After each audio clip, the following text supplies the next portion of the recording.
of the trees regarding our gender identity and sexuality. When there's no place like home,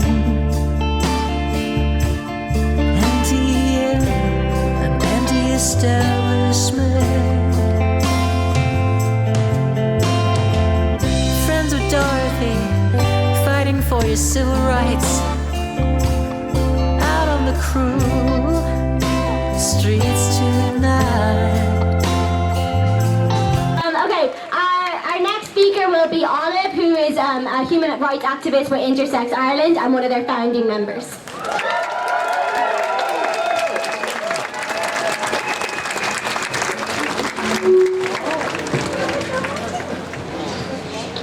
Intersex people have asked me when I say to them that I have an intersex condition, what does that mean?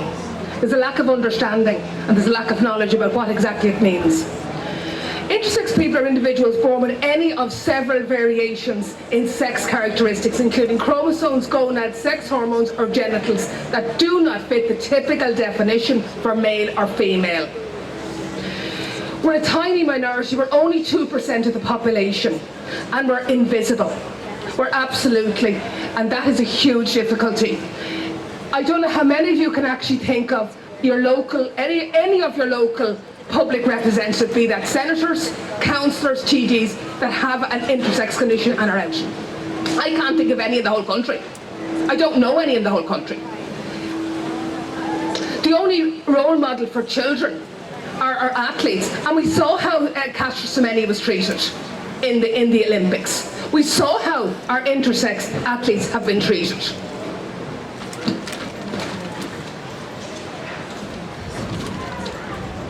The flag. A lot of people wonder, what does the flag mean? The flag was designed by Morgan Carpenter, who is an intersex activist. It used the colours yellow and purple because these have no gender connotations. Often when a child is born, the first thing that parents are asked is, what gender is your child? Your child male or female? And this puts terrible pressure on parents to fit that binary from day one. The circle represents wholeness. We don't need medical intervention. We are whole as intersex people. We don't need medical intervention.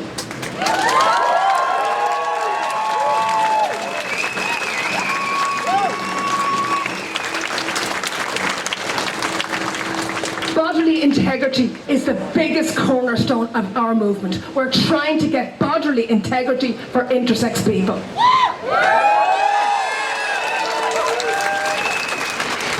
FGM is the partial or complete removal of female genitalia for non-medical reasons. It is a crime in this country, and rightly so. Also, if a child is removed from the state for the performance of this mutilation, the parents can be sent to prison on the return, and people have been jailed for this in Ireland.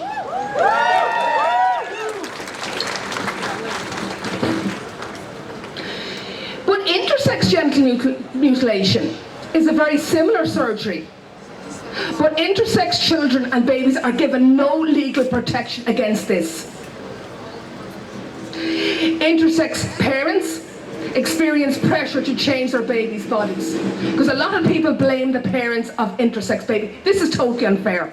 The pressure that's applied to those parents when the child is born, they're given no information, they're given no knowledge, no awareness. They're not told, listen, there is an option, there is an alternative. And the pressure that's applied means that a lot of the times the parents who are not aware, don't know, the mother's only after giving birth, they make what really is a long-term mistake, and the implications are fairly awful for that person for the rest of their lives. The long-term implications of genital mutilation are pain, chronic incontinence, loss of sexual sensation, sterilisation, inaccurate gender assignment and trauma. So this child suddenly is left dealing with a situation where they're being forced into a gender which is not them. So that a lot of the issues that trans people are dealing with, intersex people are dealing with as well. But the surgery is more complicated because the surgery is being done on scar tissue. And also, there's a lot of trauma around medical intervention with intersex people.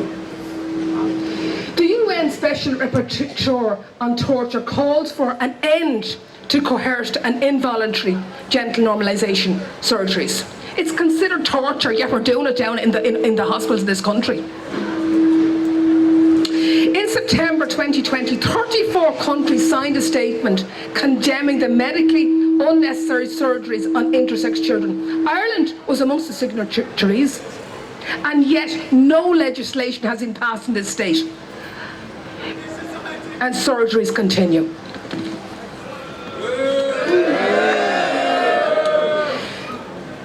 The support of the wider LGBT community is essential for intersex people to get the changes needed. We will find it virtually impossible to achieve this without your support. I want to personally thank each and every one of you that has attended today, and especially warm welcome and thank you for those of you who don't identify as trans, intersex or non-binary. You are our allies in the truest sense of the word, and I want to personally thank each and every one of you.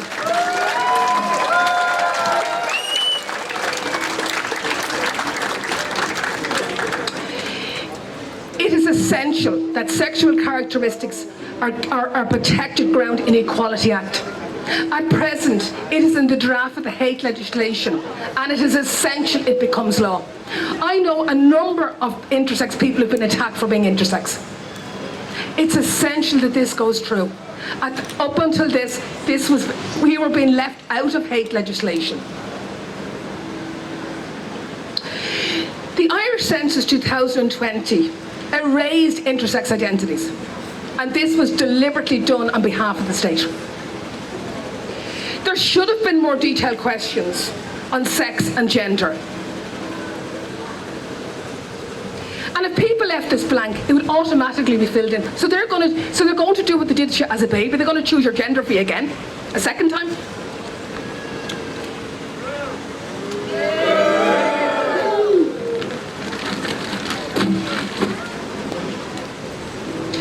There has been no increase in legal and civil protection for intersex people.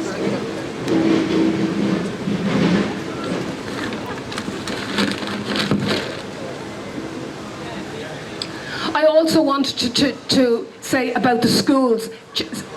Intersex children are given no sex education around intersex conditions, none in this country.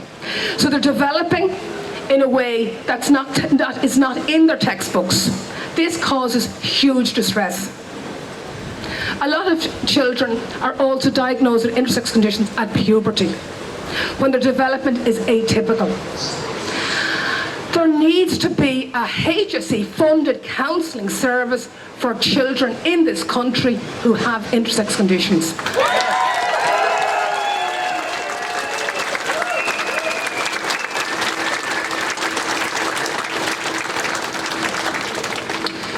In 2018, January 2019, we got together, intersex people in this country, and we formed Intersex Ireland, because up to this there was absolutely nothing, no support, no provision, nothing for intersex people.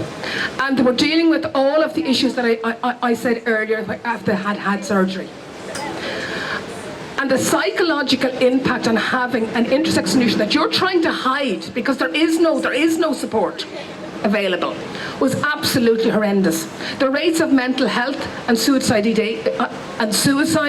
went through the roof. So we formed this group. But we're not funded. And it's very, we're trying to support 2% of the population in a group that's not funded. Thank you for your hard work.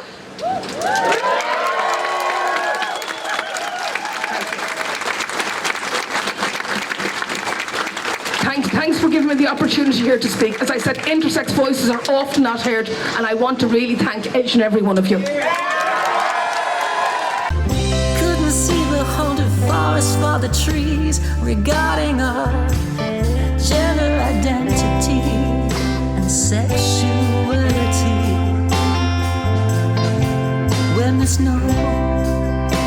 place like home. Empty air, an empty establishment. Friends with Dorothy, fighting for your civil rights.